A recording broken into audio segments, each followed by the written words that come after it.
Good afternoon, everyone, and welcome to the Department of Geriatric Medicine Grand Rounds. This CME activity is jointly provided by the Queen's Medical Center and the UH-JABSOM Department of Geriatric Medicine. At this time, please enter the name and credentials of everyone viewing Grand Rounds for CME attendance purposes. As a reminder, you need to complete an evaluation to get CME. You'll find evaluations by following the link in the chat at the end of this talk or at any time on our website or email advertisement. Your comments are very important to the planning committee, so please do give us comments so we can plan our future programs. Dr. Ferd's disclosures will be stated on his title slide that will be displayed prior to the start of his presentation. It's my great pleasure to introduce Dr. Ferdinand Hui. He is the chief of the Neurointerventional Surgery Division at the Queen's Medical Center and a clinical professor of radiology at the John A. Burns School of Medicine, University of Hawaii. He's a senior fellow at the University of Hawaii's Office of Innovation and Commercialization. He has authored over 170 scholarly publications, is editor of one textbook, and an associate editor of the American Journal of Neuroradiology. He developed a helicopter-mediated physician transfer model to accelerate care for stroke patients called HeliStroke, while building stroke programs for the NIH Stroke Program. And he's a co-founder of the Radiology Artificial Intelligence Lab, or RAIL, at Johns Hopkins. His present research focus is on elucidating mechanisms for intracranial venous congestion, in keeping with his role as chair of the Committee for Venous and CSF Disorders at the Society of Neurointerventional Surgery. He's also a venture partner at Verge Health Tech and a general partner at Meta Angels and a co-founder of Pistevo Healthcare. Oh my goodness. I know from personal experience that Ferd rarely sleeps, as you can tell by his very, very busy CV. Welcome, Ferd, and thank you for joining us. Thank you so much, Kamal, and thank you, Brad, as well. I see you in the audience.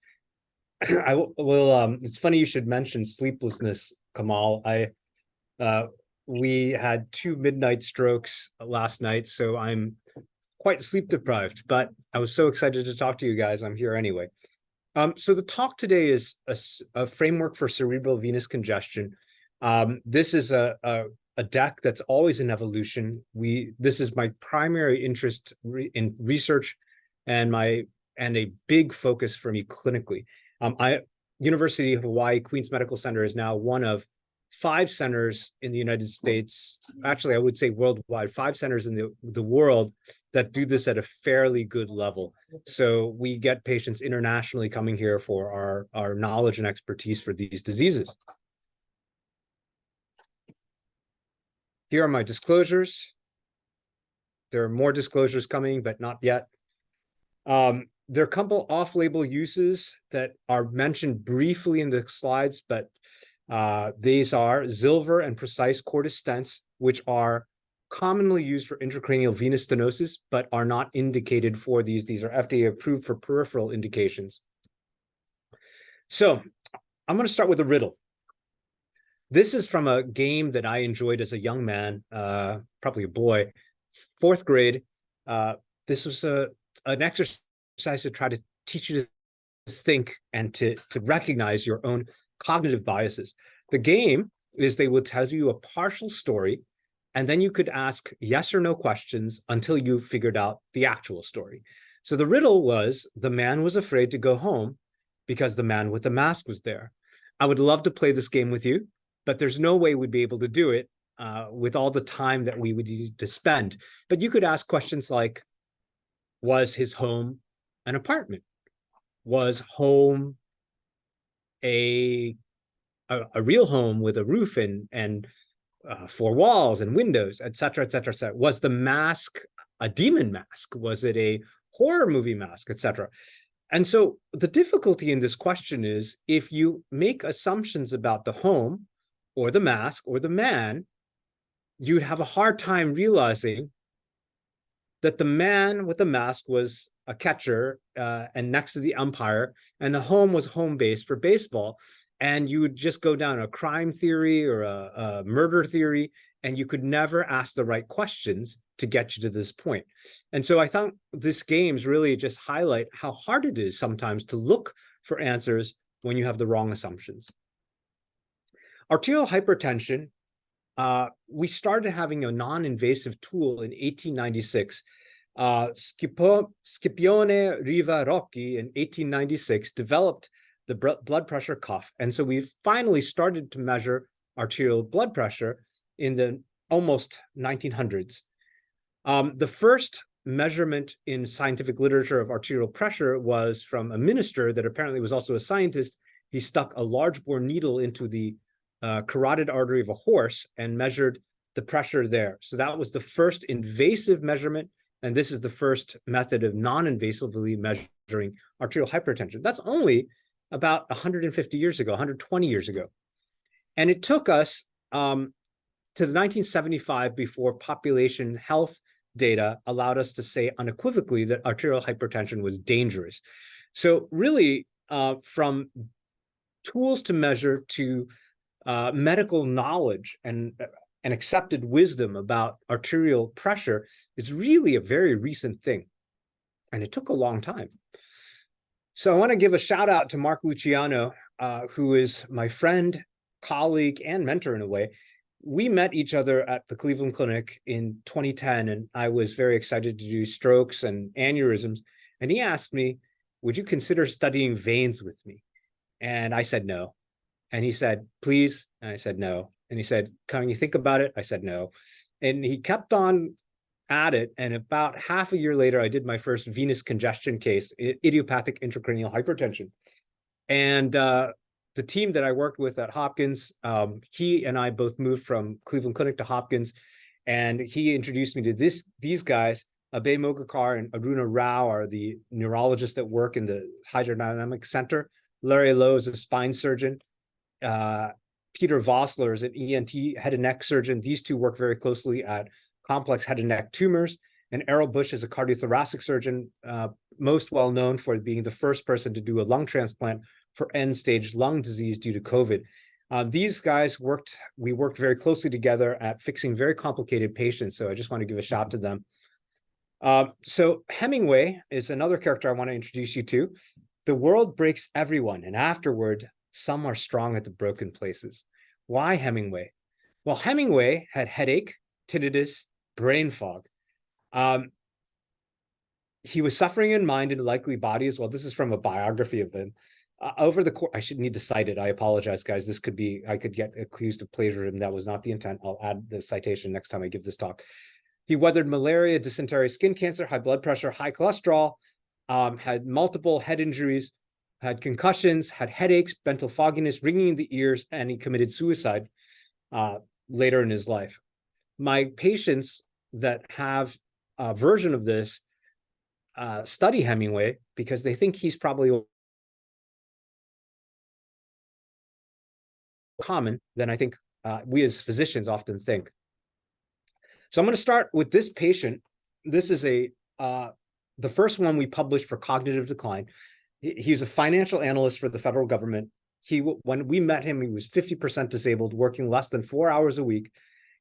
We saw him with CSF leaks, headaches, cranial nerve palsies, and brain fog.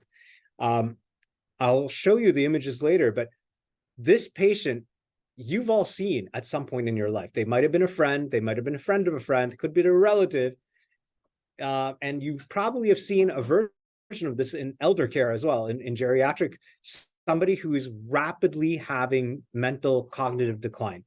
And we say MCI, we might say early onset Alzheimer's, dementia, NOS, but some of these may actually have an anatomic mechanism.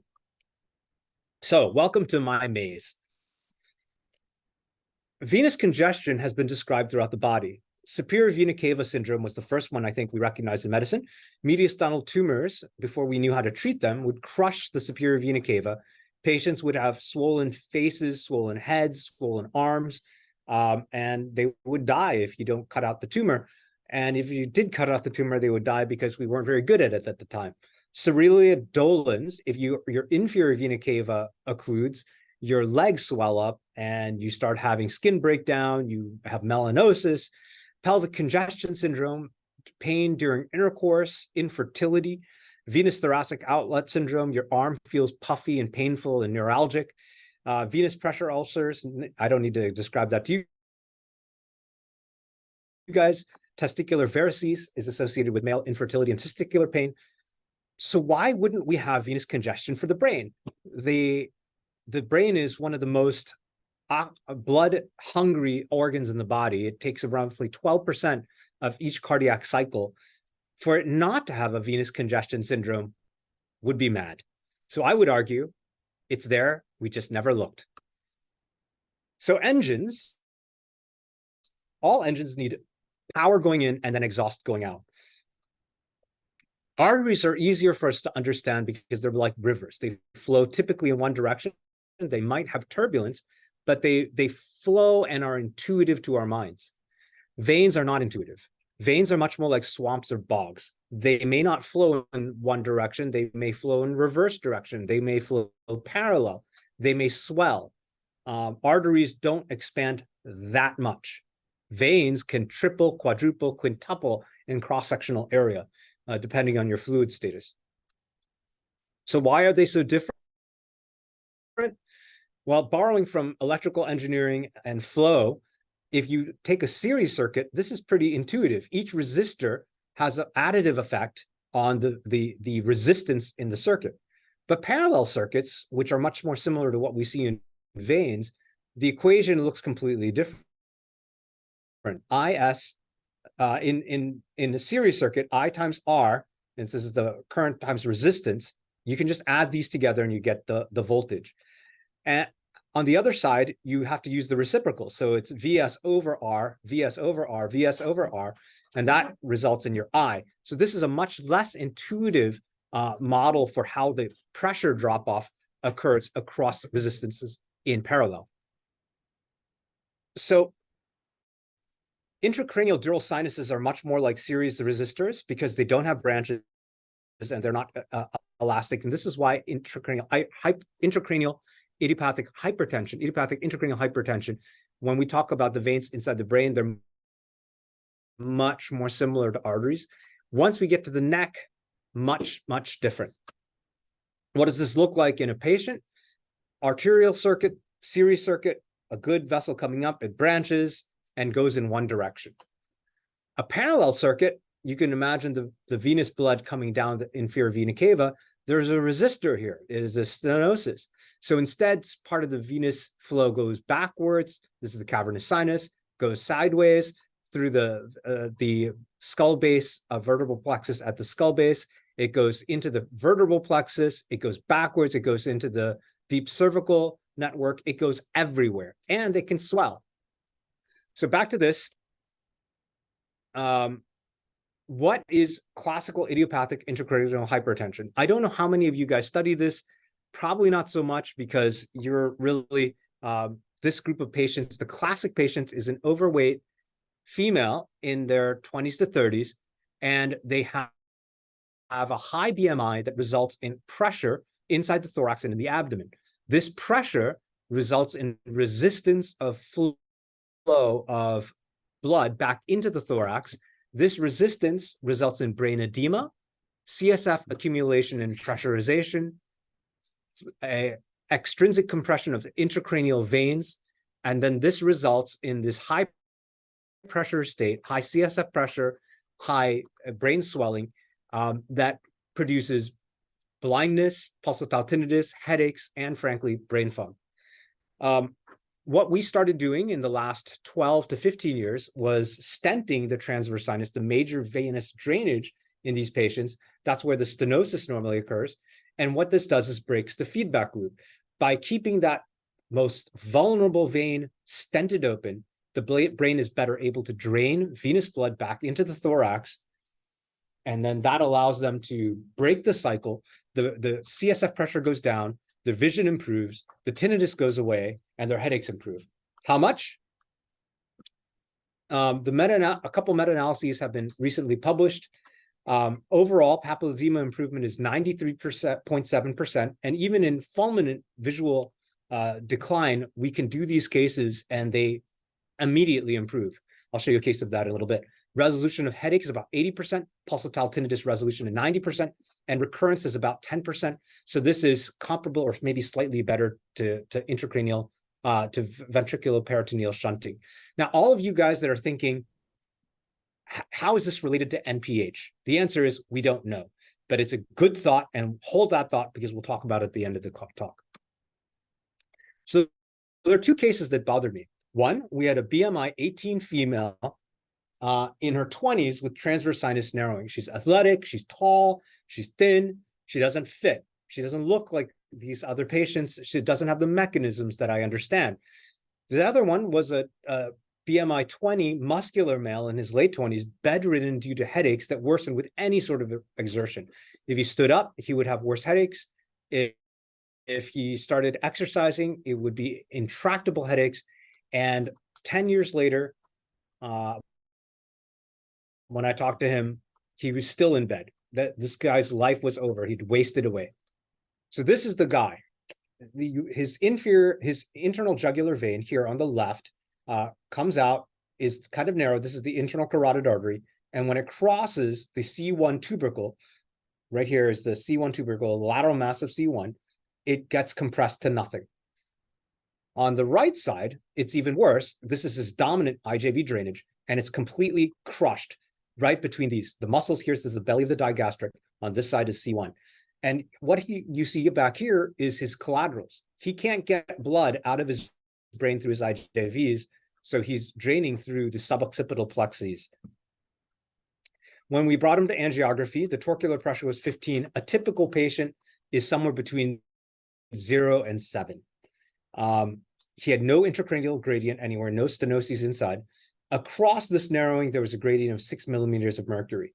So that doesn't sound like a lot. You guys are used to arterial pressures, but from the venous perspective, they probably, most veins, your right atrium, which should be the lowest pressure vein in your body, typically runs between 0 and 5, 0 and 7, in that range.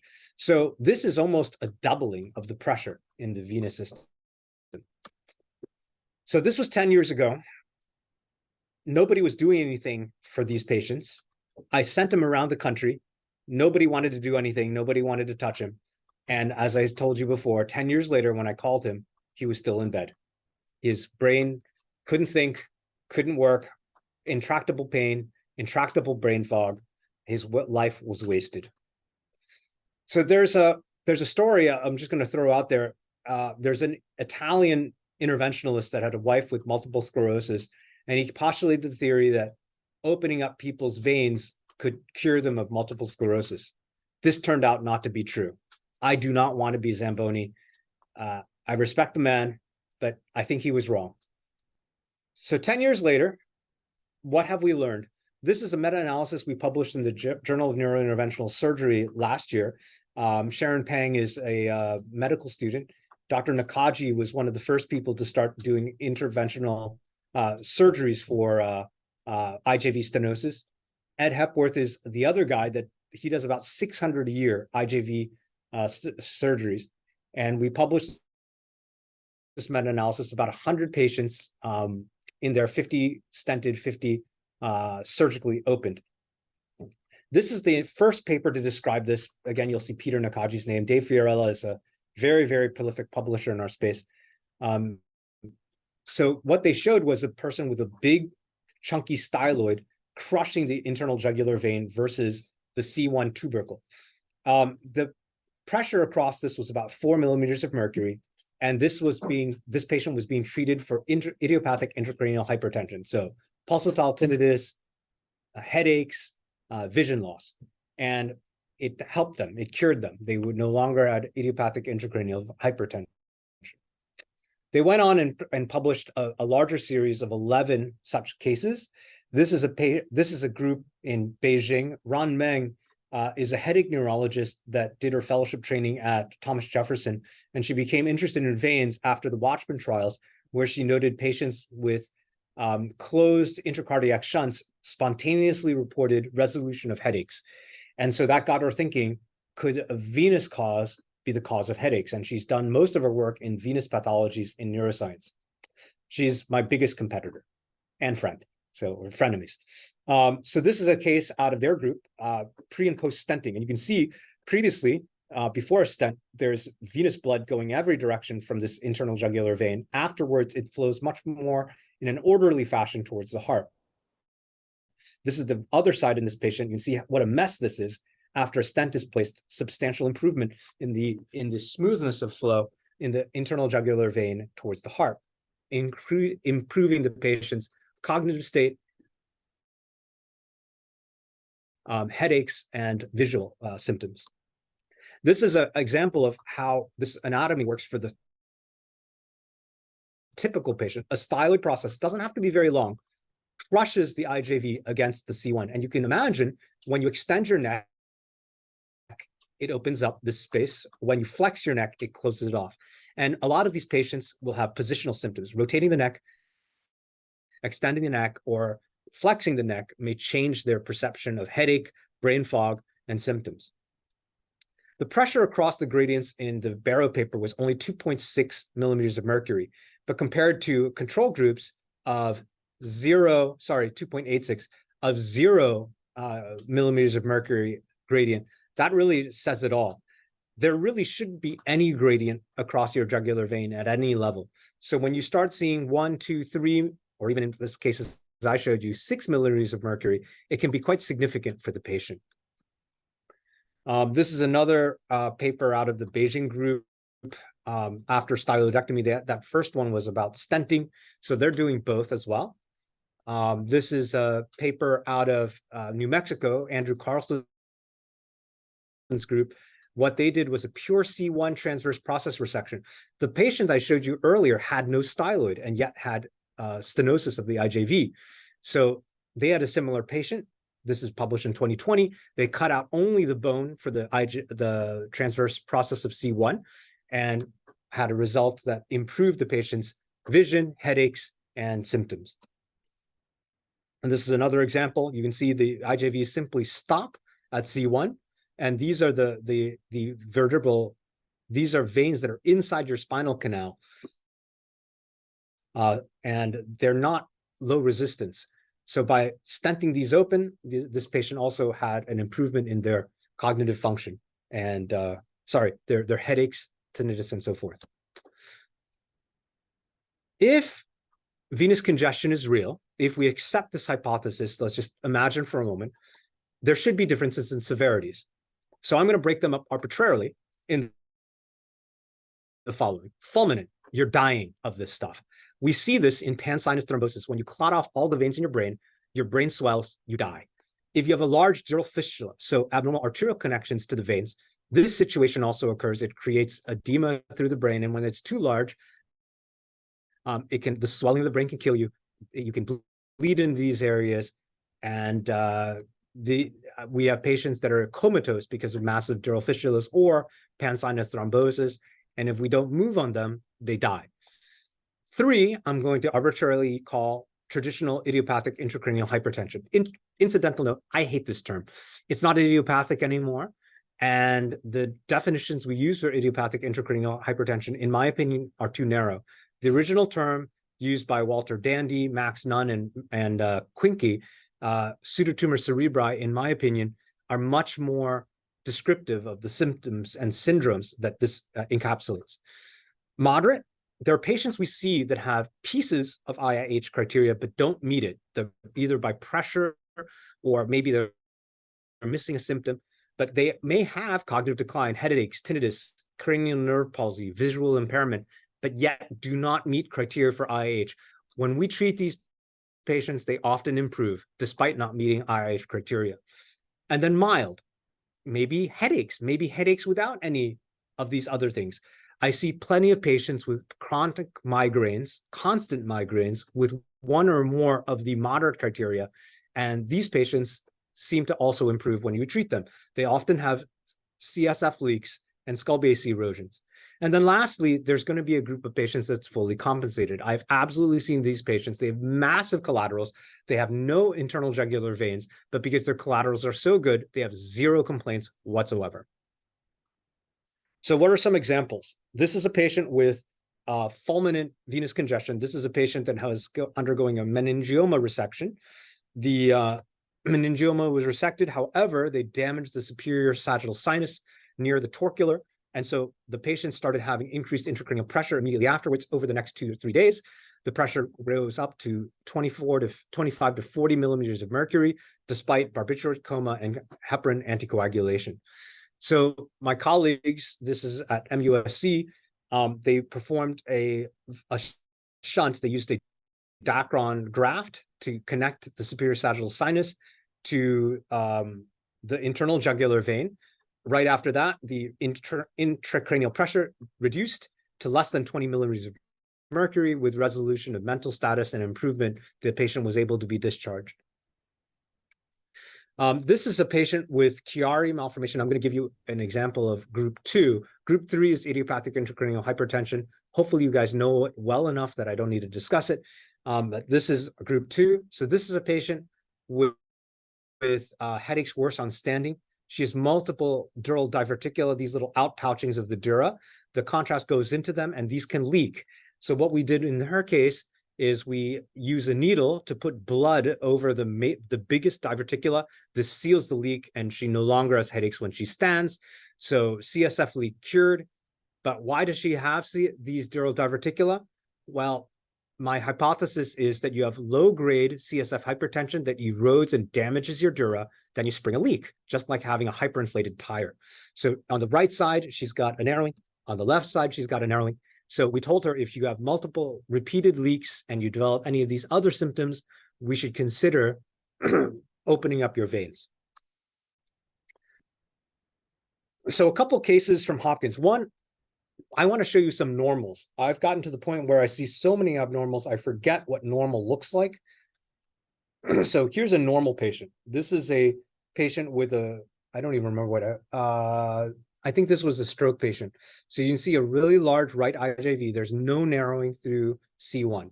Left side is a little bit narrow. So maybe it's not completely narrow, but at least the right side is a netter normal. Anatomy textbook normal. Here's a patient with normal IIH, BMI is 27, bilateral transverse sinus narrowing. We treated her with transverse sinus stenting, resolved her visual obscurations, resolved her headaches, resolved her pulsatile tinnitus, and she has wide open internal jugular veins on both sides.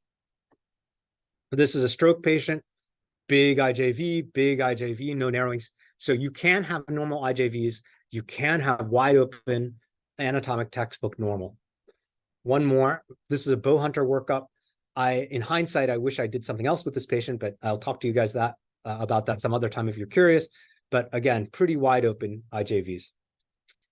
So this is an example. This is a CIA agent, 42-year-old female with headaches, tinnitus, and difficulty thinking with exertion, opening pressure 34 millimeters of mercury. She meets the criteria for IH, but she has no intracranial narrowings. This is what she has. She has styloid process C1 crushing the IJVs. This is her other side. One of my colleagues at another institution put a stent, not recognizing that the bones would crush the stent. So the stent on MRI is crushed, and you can see this hourglass appearance. So after a lot of discussion, we told the patient that we believe that her headaches and symptoms would improve if we took out the bones. My colleagues, Dr. Vossler and Dr. Lowe, resected the bones. Here you can see the accessory spinal CN11 crossing the internal jugular vein. You can actually see the stent struts here, and now the stent is open. The stent on this CT image, you can see wide open stent after the resection. The patient had a substantial 60% by her numbers improvement in her headaches, brain fog, and tinnitus. Visual obscurations also improved. And when I left Hopkins, she was still awaiting the second resection on the other side. Again, before and after, and you can see the marked difference in the stent caliber. This is, I'm going to skip this case. We're about 30. Okay, so I still have some time. So this is a 42-year-old male with systemic lupus erythematosus, headaches, tinnitus, trigeminal neuralgia. He had a right sigmoid sinus occlusion, likely related to his hypercoagulable state due to systemic lupus erythematosus. So in 2011, you can see this pseudomeningocele at the base of the clivus. 6 years later, it has eroded nearly half the clivus. So this is what I mean by having an overinflated tire. He's got increased intracranial pressure, increased CSF pressure, and he's got a water hammer slowly eroding the bones of his skull base, damaging his dura, and so forth. So if left alone, sooner or later, he's going to have a CSF leak into his nasopharynx, and he most likely will have an unstable skull from bone erosion. So this is what he looks like. This is the thrombosed segment of his right venous system. The left side had a narrowing across this. There was a gradient across this area. And so we went ahead and stented that. And this was before we started working on cervical lesions. So we treated him like a typical IIH patient, opened that up. His headaches got better. Chest pain that also resolved, tinnitus resolved. He now was maintained on low-dose Diamox, and we had him that way for about 3 years. 3 years later, he came back to my clinic, told me it's getting worse again. We went ahead and brought him back to angiogram. And what we could see is that he had worsening. He had now that we knew what to look for, we looked at the C1 level, and here you can see how narrowed his IJV is. I couldn't open his right side at that time. I now have started opening up chronically thrombosed transverse sinuses, so it's possible we're going to be able to do that in the future. But at any rate, what we did was we took these bones, we cut them out, and now you have improved flow. And at least the last time we talked to him, this is about 3 years ago, he was able to avoid further medication increases. He's back to able to exercise with improved headaches. So that lady I told you about earlier, the young woman that was atypical for IH, here's her friend. This is an 18-year-old Columbia University basketball player with an opening pressure of 34 millimeters of mercury and, centimeters of water and fulminant vision loss. No other risk factors. We brought her to the angio suite to assess and stent, and this is what we found. What you're seeing here is, here's the torcular. These are some racemose kind of feathery connections between the two levels. She also has an occipital sinus here. That's a normal variant. But here you can see a high-grade stenosis. And over here, there's a high-grade stenosis. This is compression by brain and CSF space.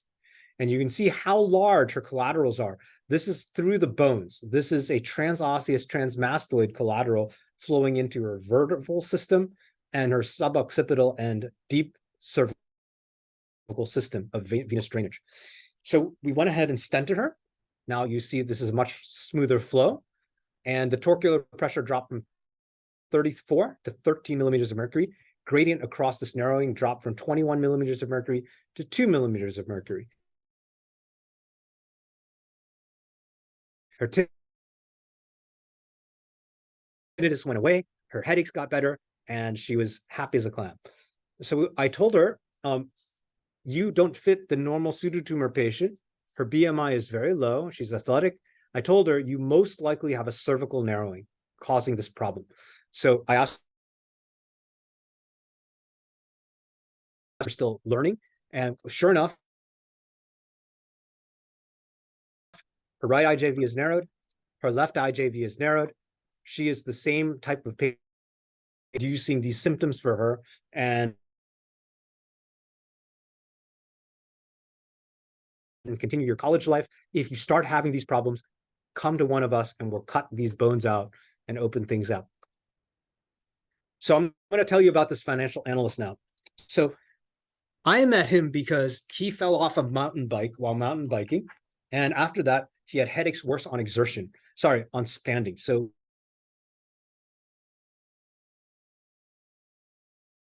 you're out, he had a CSF leak, bounced around from institution to institution. We eventually found the leak. We patched it. He got better.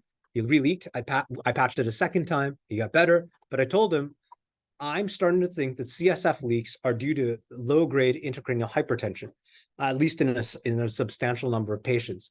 Would you consent to getting a CT of your neck?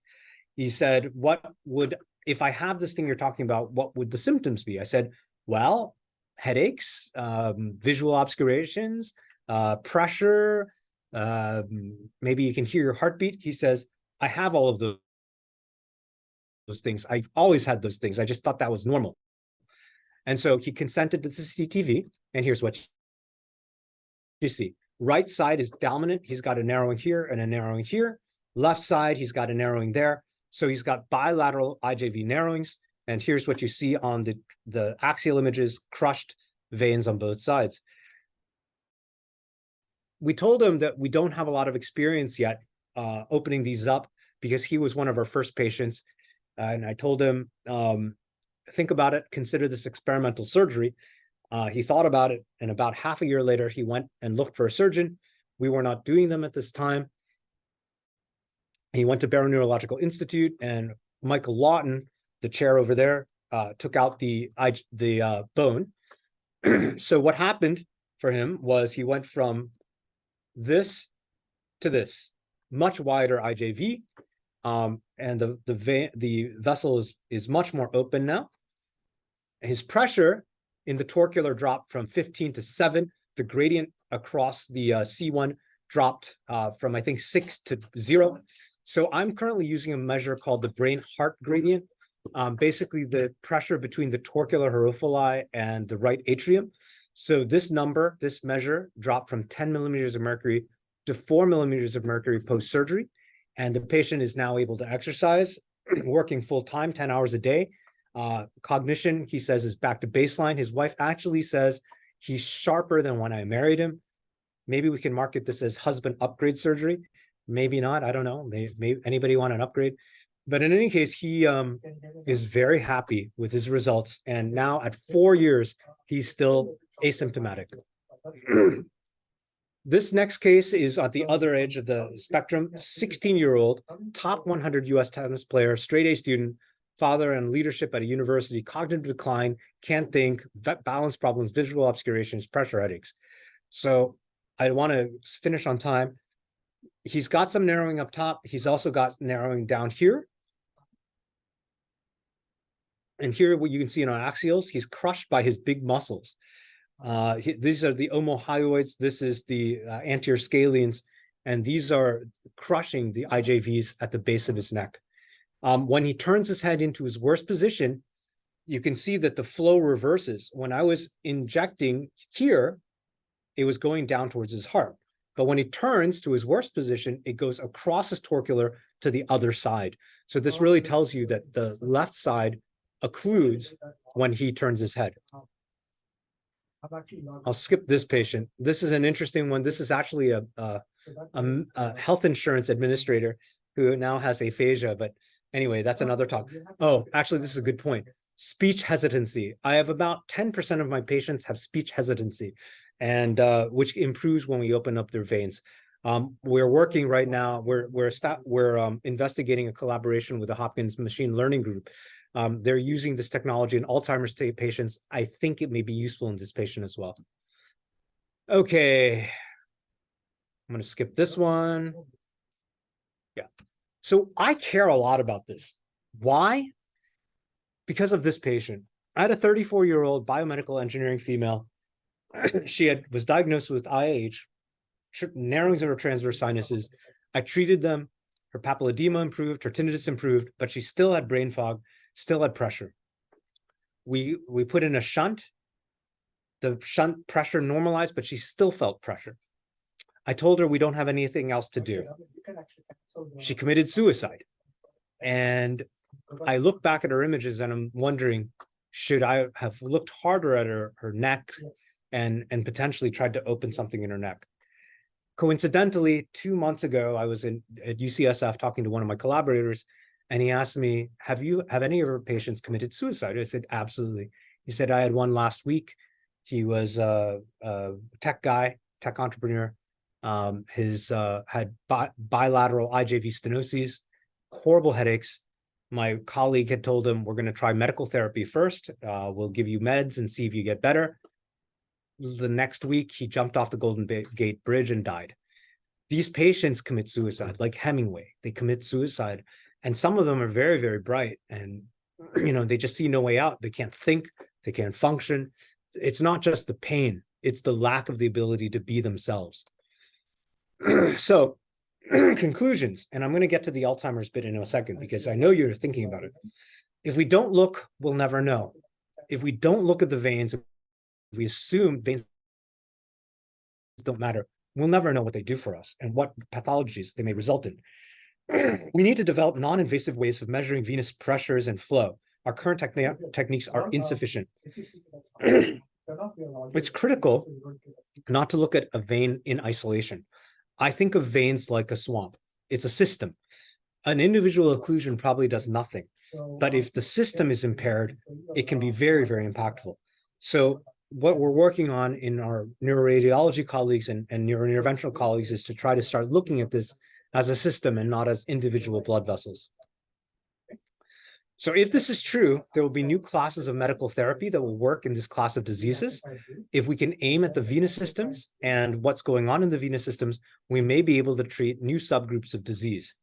This, I believe, I'm going to say this may, but I know in my heart, this is a form of reversible cognitive decline. Why? Because I've treated patients and I've reversed their cognitive decline. Since coming here in Hawaii, I've had multiple patients that have gone back to work after being disabled. One of those patients, I'll show you in a second, is in your age group. He's a 73-year-old entrepreneur, and we'll show you in a second. We can also identify patients at risk for developing symptomatic venous congestion by reducing thrombosis risks and injuries to venous systems. Lastly, veins. If you thrombose something, you get inflammatory. We know this. We see it in peripheral venous disease. We know this from intracranial venous disease. Intracranial venous thrombosis is associated with substantial pro-inflammatory or inflammatory states. So I believe that as we understand these disease states better, we will better able to target inflammatory products to get better medical therapies for these disease states. I'm going to show you this case. This is a 70s entrepreneur, has a right vert aneurysm, but he had brain fog with increasing onset after starting CrossFit. What happened was he was doing these exercises of his neck, doing all these lifts, and his neck was sore, his trapezius muscles were sore, and he was now experiencing pulsatile tinnitus, visual obscuration, head and neck fullness, head pressure, cognitive decline. What we found was his IJVs were occluded by his bones, just like everybody else. And what was really going on is these massive veins in the back of his neck. So these are surrounded by muscle. So what I told him was, you've probably been asymptomatic all your life, group 0, and you're draining through your neck. And when you went and decided to become a very muscular 70-year-old man, you probably have caused inflammation in those muscles, tetany in those muscles, and now you're compromising your venous collaterals. So we're going to recommend, and these are his venous collaterals, we are recommending Botox to loosen your muscles. And so that's what we did.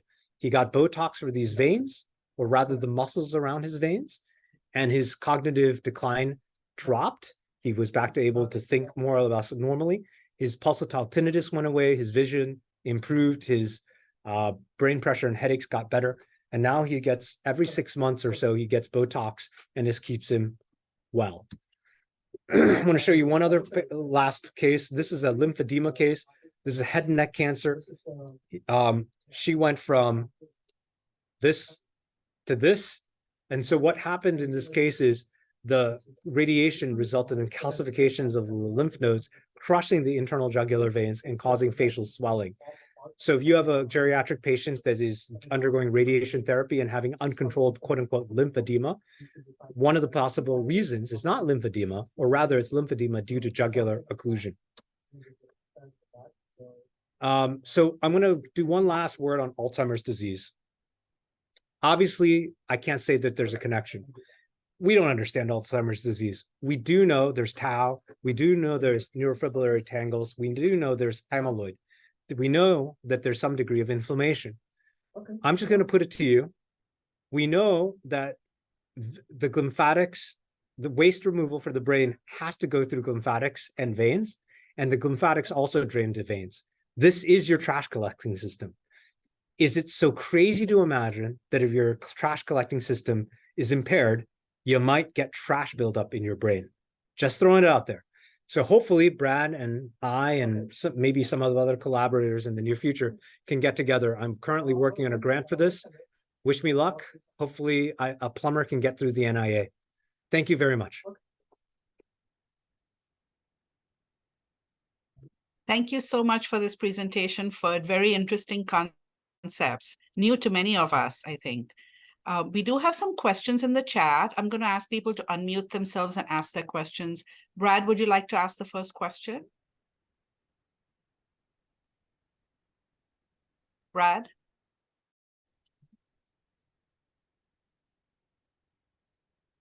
Okay, I'm going to read the question out to you. Ferd, what are the top 3 ways to make this amazing clinical work more available in future clinical practice? So we just submitted a paper looking at the accuracy of CT versus MRI. If you have a patient who's experiencing unexpected cognitive decline, I would highly suggest getting a CTV or MRV. And if you see this, and let me back up a step. If you see them with cognitive decline and some of these other pseudotumor spectrum things, gait instability, pulsatile tinnitus, head pressure, headaches, I think that should raise your index of suspicion. Another thing that you guys should think about is CSF leaks. I think probably they're underdiagnosed. I actually know it's underdiagnosed in Hawaii. CSF leaks don't have to have MR contrast enhancement of dura. They're about 20% of CSF leaks end up, and this is from data out of Duke or Cedars-Sinai, the 2 big CSF leak places. That's another cause of chronic fatigue and cognitive decline that probably goes underdiagnosed. There's a really cool study out of Switzerland, and there's a confirmatory study out of South Korea. When you have patients with chronic subdural hemorrhages, especially in the younger ones below 70, they have a high rate of having an occult CSF leak. Even in the geriatric population, there's a high rate of CSF leak. So all of these things are probably, in my opinion, probably venous. You have venous congestion, you have CSF pressure. CSF pressure makes you leak. Your leak then causes all sorts of mayhem. So how to find these patients as a geriatrician or I'm sorry, I feel like I'm trying to pick the right word, geriatrician, not gerontologist, geroscientist.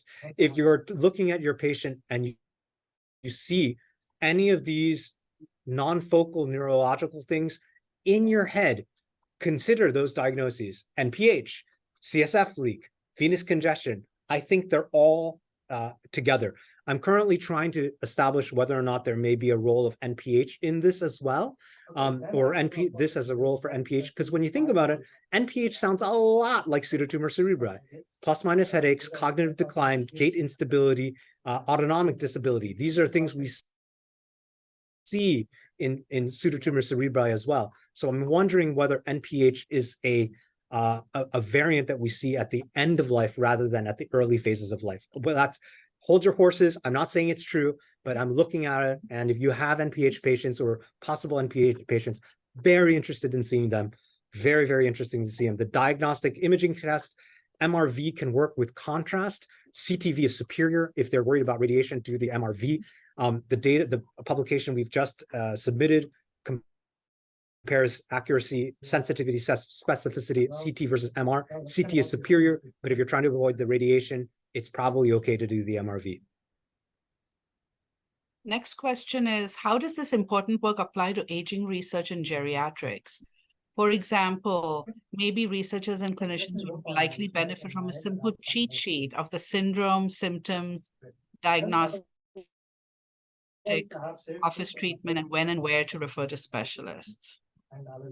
I would be delighted to make such a cheat sheet for you guys. I'll give it to Kamal and she can distribute. Sounds great. Lauren, are you there? Do you want to ask your question? Oh, hi. All right. Thanks for your really interesting presentation. So I had a patient was diagnosed with transient global amnesia, and talking to like neurology and everything, they're like, well, maybe this is, congestion, and it was related to a Valsalva maneuver. Like the patient was lifting weights. Yep. So I was just wondering if there's a relationship between them. Great question. So I'm going to give you 2 cases First of all, there's a strong association with jugular venous reflux and TGA. Very, very strong. I had a patient actually that told me this, and apparently they have a club here in Hawaii. I'm waiting for them to invite me and hang out with them. But if you have an incompetent jugular valve and you do a cough, vomit, Valsalva, you can kick in a TGA. I actually had a patient that for whatever reason, we had to stent her IJV valve open. And I told her there's a risk you'll have transient global anesthesia in the future. 1 month later, she said during a coughing fit, she had TGA. I was like, But yes, we don't understand the mechanism. I don't understand the mechanism, but it's a strongly associated mechanism. Oh, thanks. Interesting. Are there any other questions? Anybody have a question, please unmute yourself and ask, or you can type it into chat.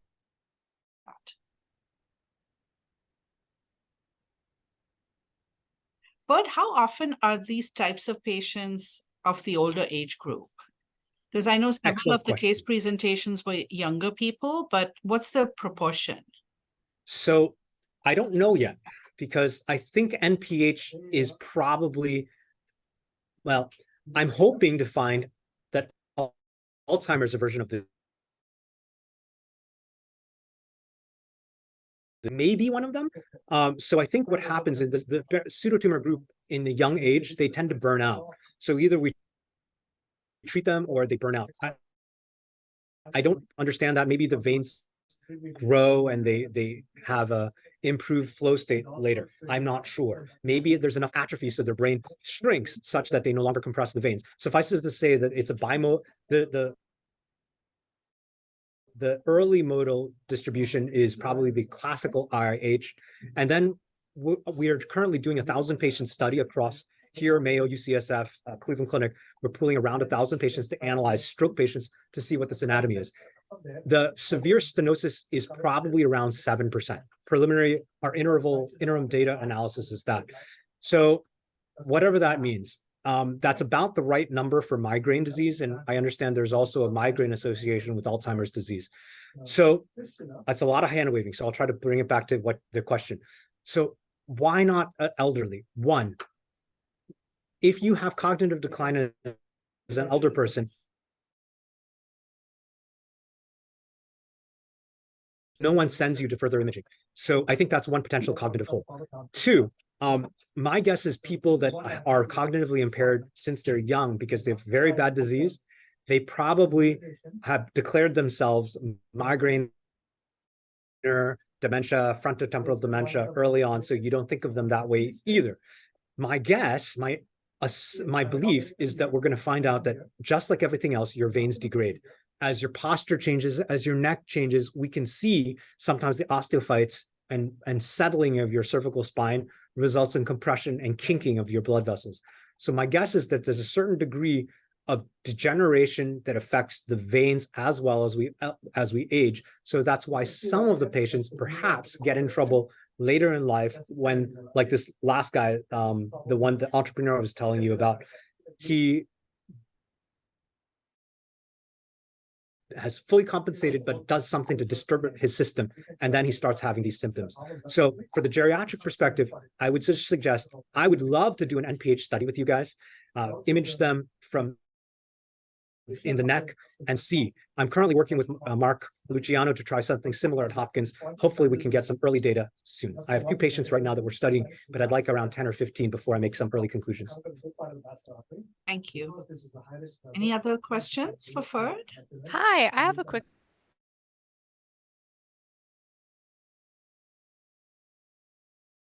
awesome presentation. I guess I just wanted to clarify when you had mentioned that some of these patients had reports of like, either depression or either committing suicide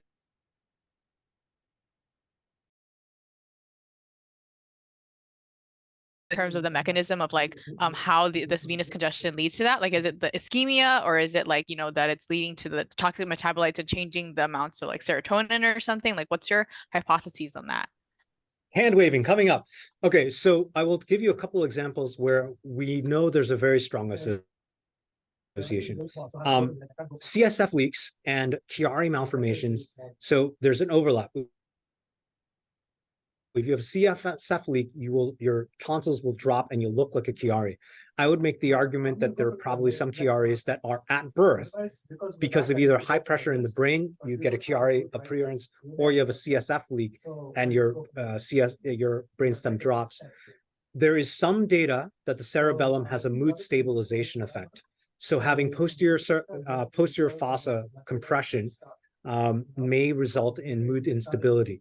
Have we seen this? Yes. I have a number of patients with CSF leaks that are wildly moody and even violent. We had one particular patient who was a chief strategy officer at a real estate investment trust who assaulted a TSA officer while he was having a CSF leak. Now, nobody in their right mind would ever assault a TSA officer. Why would you potentially derail all your trip plans to punch a TSA officer? So clearly the guy wasn't thinking well, and ordinarily he's a very, very well-controlled person. So ultimately we fixed him, we patched him, and yes, we imaged his neck. He had IJV stenosis.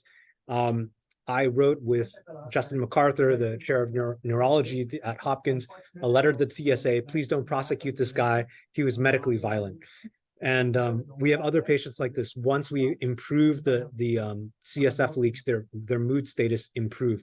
And one of the complicated things, and nobody writes, very few people write about this, but there are mixed pressure situations. Patients will ping pong between high CSF pressure and CSF leak low pressure. And these patients are extremely confusing because you want them to have only one thing at a time. And in fact, when you see them, you have to deal with the fact that they're moving back and forth between high and low pressure. And sometimes your lumbar puncture pressures dramatically differ. Their symptoms differ depending on which state they are. But this is a reality. Many of these patients actually are ambi-pressured. Okay. Very interesting. Thank you. Thank you for explaining that.